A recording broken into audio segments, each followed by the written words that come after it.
O livro A República, do filósofo grego Platão, não é apenas a primeira obra filosófica realmente substancial. É também uma das mais grandiosas.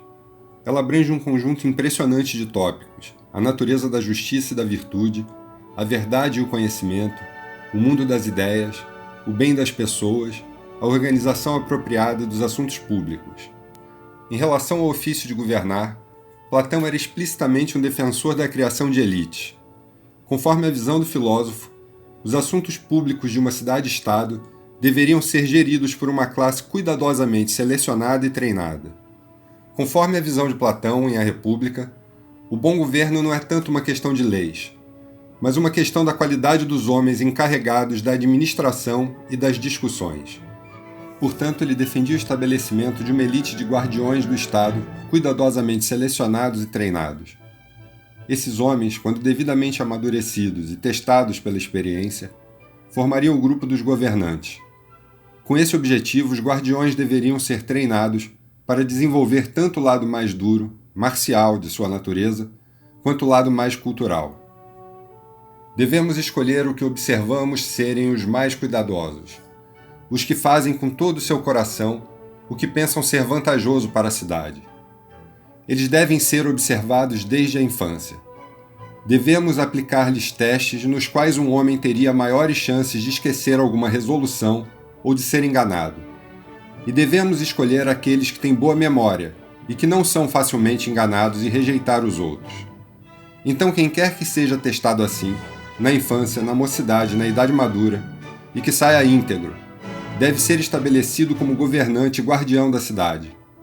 E estes devem receber honrarias enquanto vivos, e depois de mortos túmulos públicos e grandiosos memoriais. Esses governantes devem manter-se vigilantes quanto aos inimigos do exterior e quanto aos amigos no interior. Devem cuidar para que os amigos não desejem causar danos, e para que os inimigos não sejam capazes de conseguir tal coisa. Toda a ênfase do filósofo é na seleção rigorosa que tem por objetivo encontrar os melhores. O pensamento político, ao longo dos séculos, se orientou na direção da prioridade relativa das leis, que orientam os assuntos públicos e dos homens que as operam. Ninguém discordaria de que boas leis com bons homens é algo muito bom, e que leis ruins com homens de má qualidade é algo muito ruim. Mas e quanto aos casos mistos? Homens bons, homens ruins, leis boas e leis ruins. Além disso, existe hoje algum consenso quanto ao que seja bom? Seja como for, arrumamos uma forma curiosa de enfrentar a questão. Alguns afirmam que as leis têm prioridade, que boas leis favorecem o envolvimento de bons homens para operá-las. Outros pensam que, se bons homens estiverem no comando, boas leis serão feitas. Sem entrarmos no mérito do realismo ou do irrealismo do guardião platônico, sabemos que hoje as palavras do campo semântico da palavra elite servem com frequência à afronta e ao insulto. Isto é, não são poucos os casos em que uma pessoa chama a outra de elitista como um insulto. Isso chegou a um ponto curioso.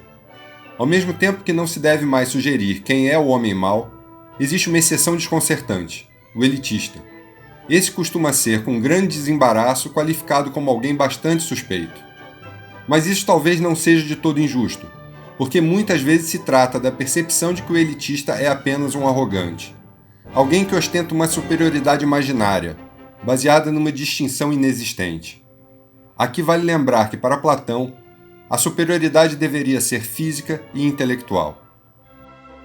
Por outro lado, será que, em alguns casos, o uso insultuoso que se faz da palavra elitista não é sinal do que foi tão bem descrito por Nietzsche como ressentimento, como traço central da nossa época?